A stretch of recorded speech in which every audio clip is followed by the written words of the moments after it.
Final Fantasy is inescapable. There's a good chance you've played one of its 50+ numbered entries or spin-offs. Maybe you've even watched the direct-to-DVD movies, seen the soundtrack performed live, or gotten Cloud's sword tattooed on your body. But there's a world where you didn't. A world where Snagglepuss marries Tifa Lockhart, where Jared Leto is Dr. Robotnik, and where there's room for another JRPG franchise to step onto the international stage.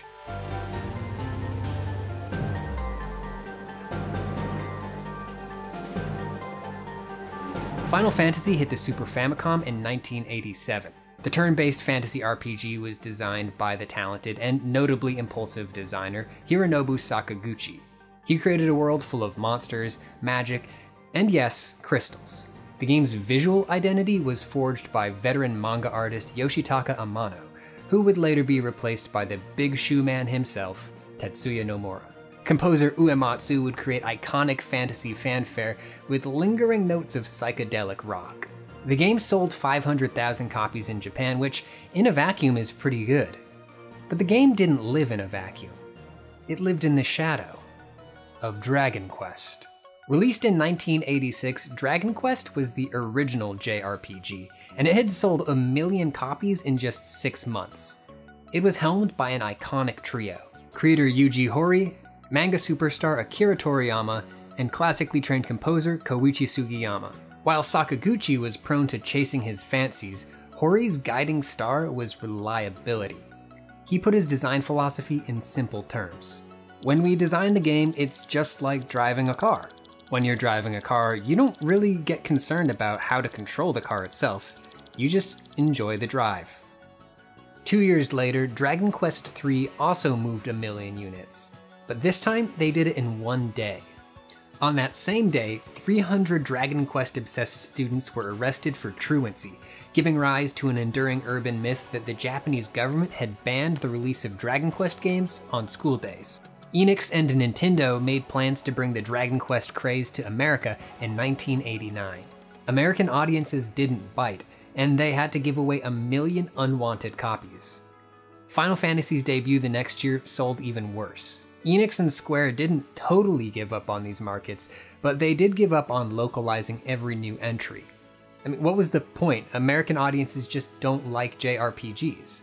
But in Japan, Dragon Quest kept growing as a cultural and economic force under the watch of this reliable triumvirate. For 10 years, the order was clear. Dragon Quest was king, and the JRPG was for Japan. Then, in our universe, Final Fantasy overthrew Dragon Quest with one bold choice. In the mid-1990s, Square was prototyping Final Fantasy VII on Nintendo's Ultra 64. Viewers in this universe may recall that Final Fantasy VII didn't come out on the N64. But things were different then. Square and Nintendo were such close partners that staffers said working at Square was really just working for Nintendo. Together, they were cruising down the highway. And then Sakaguchi jerked the wheel.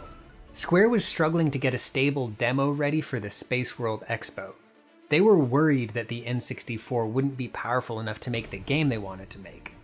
They were probably right, but we'll get to that later. Without warning, the impulsive Sakaguchi decided that development on Nintendo would end, and that the game would be developed for the more powerful but wholly untested Sony PlayStation. The change was so abrupt that it was even a surprise to key staff, like newly appointed character designer and burgeoning belt enthusiast Tetsuya Nomura. I remember walking down the hall when Sakaguchi-san stopped me and said, "Hey, look at this." He was wearing a jumper jacket, and he turned around and showed me the PlayStation logo on the back. I stood there, kind of dumbfounded. The switch to Sony was a culture shock, but the team at Square soon found that the PlayStation hardware really let them stretch their legs. The rest is history. But what if Sakaguchi had stayed the course? What if, after one Sony meeting, Sakaguchi were to utter 5 words that would change history? Let's go get a drink. Sakaguchi and the Sony suits hit up a local spot he knows, and Sakaguchi shows them why he's called the Champagne King. But on his way out of the club, he trips over a bicycle and fractures his talus. He's in the hospital for less than a day, but in that time, his old allies at Nintendo send him a card and some nice flowers. He feels something in his gut. A few days later, he returns to the office to resume work on Final Fantasy VII on the N64. He leaves the Sony jacket at home. With this non-decision, Sakaguchi's choice to stay the course, the Dragonverse is born. This has no immediate effect on Dragon Quest. The boys at Enix had just finished up their work on Dragon Quest VI, so they had plenty of time to lay their plans for Dragon Quest VII. In this new universe, Final Fantasy VII's story remains pretty close to the one we know. Square had already established their ability to tell big, sprawling stories full of fleshed out characters, and they do the same here. But Nintendo handles localization, so Barrett doesn't cuss. The biggest difference with the biggest impact is the game's presentation. In our universe, Final Fantasy VII was a graphical revolution.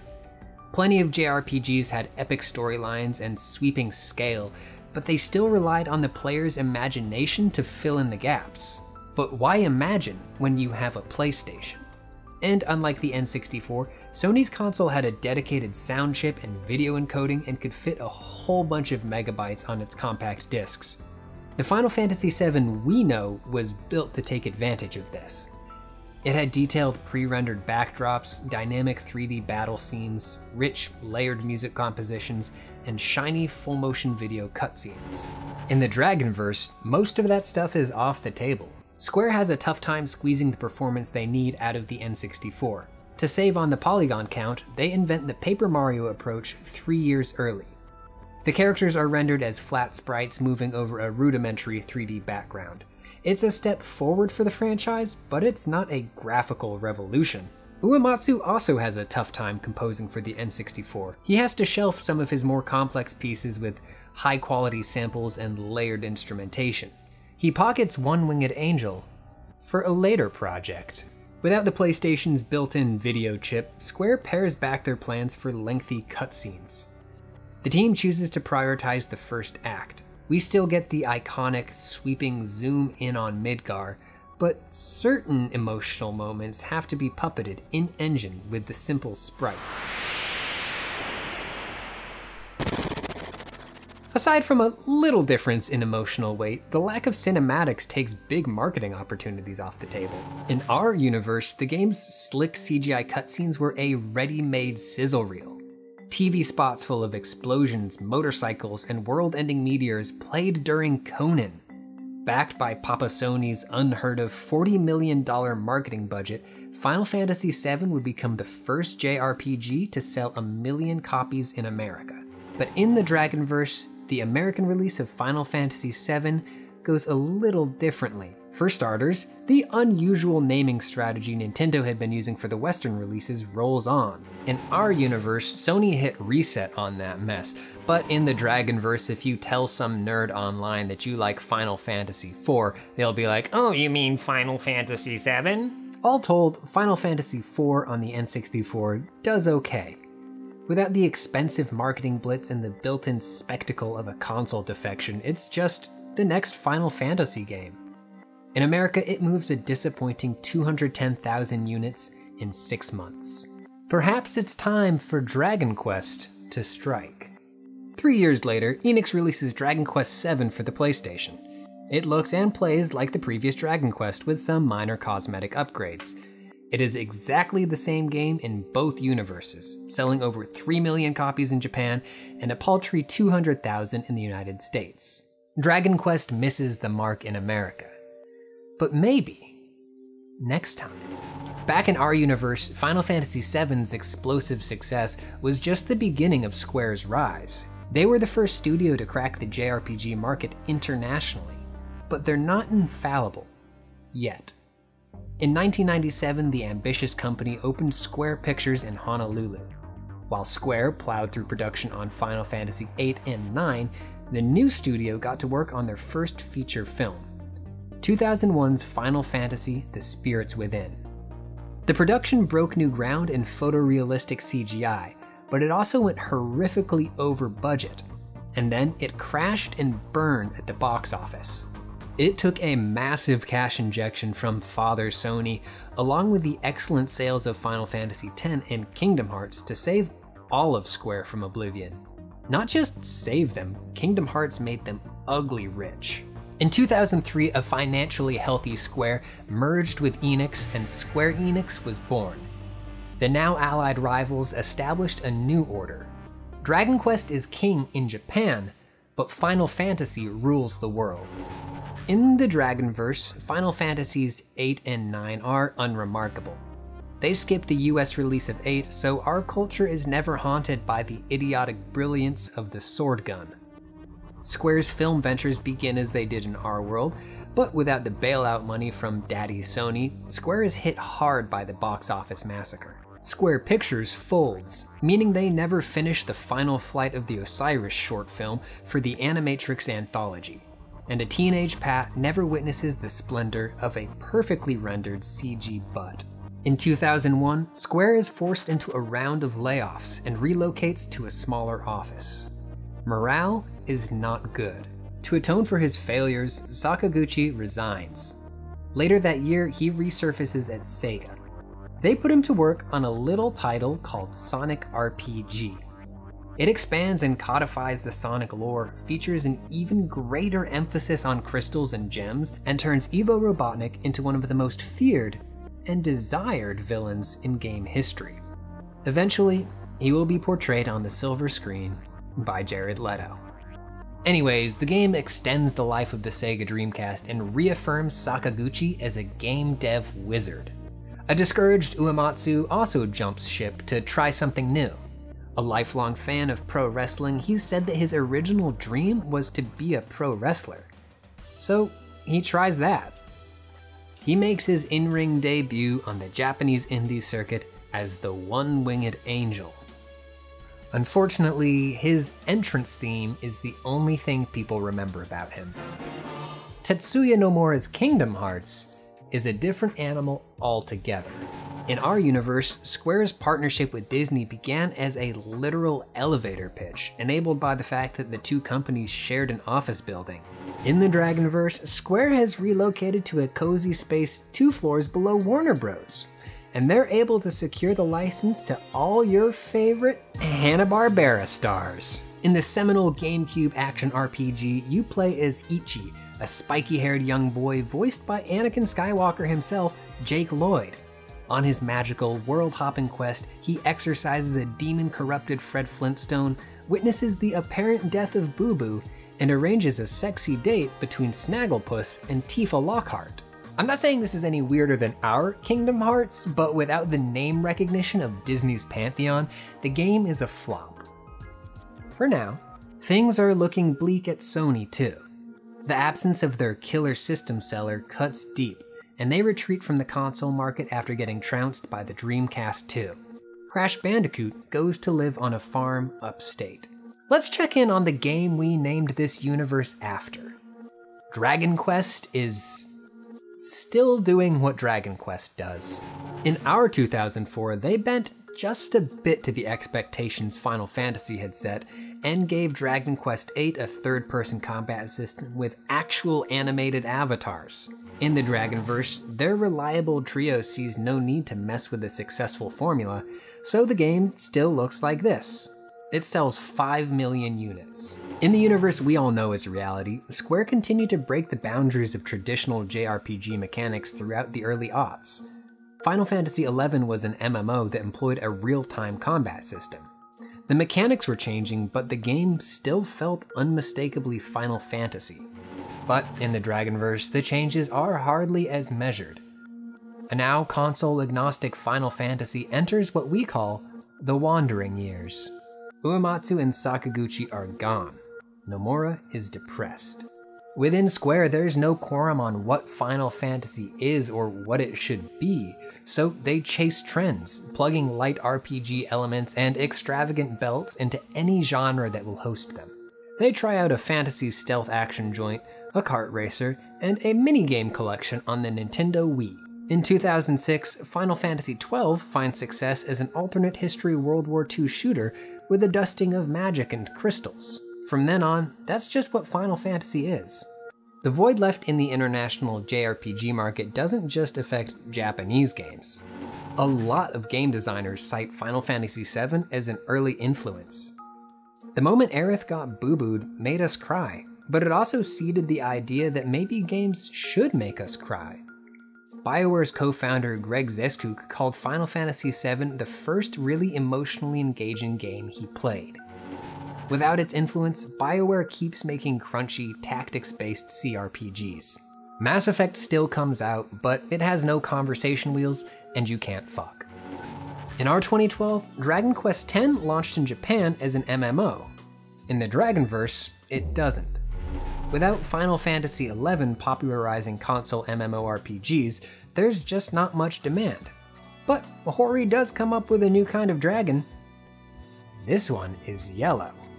The game breaks sales records and truancy records, so the urban myth becomes a reality.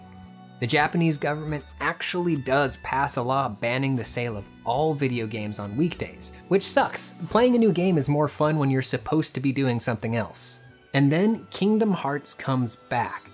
A decade and a half after its commercial failure, irony-poisoned teens thrust the game back into the cultural consciousness with powerful shitposts. The media class catches on and soon follows with takes like, "Kingdom Hearts was good actually," and "The Jetsons level in Kingdom Hearts had important things to say about climate disaster and class." Thanks to a viral tweet, getting boo-booed becomes a crass slang term for any fictional or real person who dies before their story is over. In 2016, Tetsuya Nomura successfully purchases the rights and crowdfunds a sequel, Kingdom Hearts Megillah Drop Distance. It fails to capture the earnestness of the original, and its sales languish. In 2018, Square's last hope is Final Fantasy Shard Strike Force Actual 30-06. It finds moderate success as a free-to-play gacha loot shooter and makes international headlines when a player spends $1.2 million on a rare skin that makes the M4 Sherman tank look like a Moogle. The project is shuttered in 2020. Square is at a low point. They begin taking inventory of their IPs and packaging themselves to be sold. Konami lurks in the shadows, sniffing out pachinko machine rights. Tencent's all-seeing eye probes their assets. But it is a familiar face who arrives at dawn, riding a shining blue hedgehog. Sakaguchi, president of Sega, architect of the Sonic Crystal sagas, and father of the Dreamcast 4. He swoops in and acquires the ailing Square, and he lights the beacon. He tracks down a grizzled Nomura and a lightly concussed Uematsu. Together, they get to work on Final Fantasy Revision. The game is backed by Sega's deep pockets and slated for an October 23rd, 2021 release. And if we crank our alternate history machine into Future Drive, we can watch the game set the world on fire and seed the long overdue JRPG craze in the States. And what about Dragon Quest? Well, the most recent franchise entry in the Dragonverse is 2017's Dragon Quest XI. Once again, the game is the product of collaboration between Hori, Toriyama, and Sugiyama. The mechanics have changed so little since 1986 that the entire game can be played in an 8-bit retro mode with few notable subtractions. This is true in our universe too. Dragon Quest has missed their chance to become the international media empire that Final Fantasy became in our world. But maybe that was never their goal. Dragon Quest XI sells 7 million copies in Japan. Dragon Quest's failure to take over the world isn't a failure. It's a different game, made by different people for different people. The world, this so-called Dragonverse, was born when Sakaguchi stayed the course. A choice that was simply not right for Final Fantasy. And yet, Hori's consistency is why Dragon Quest remains a beloved franchise in both worlds, a real source of comfort for its fans. Sometimes change creates room to grow, and sometimes familiarity is its own reward. Not every path to success passes through our kingdom. Sometimes we catch glimpses of other worlds that are as real as ours, but different. Which begs the question, if you were living in the Dragonverse, would you know it?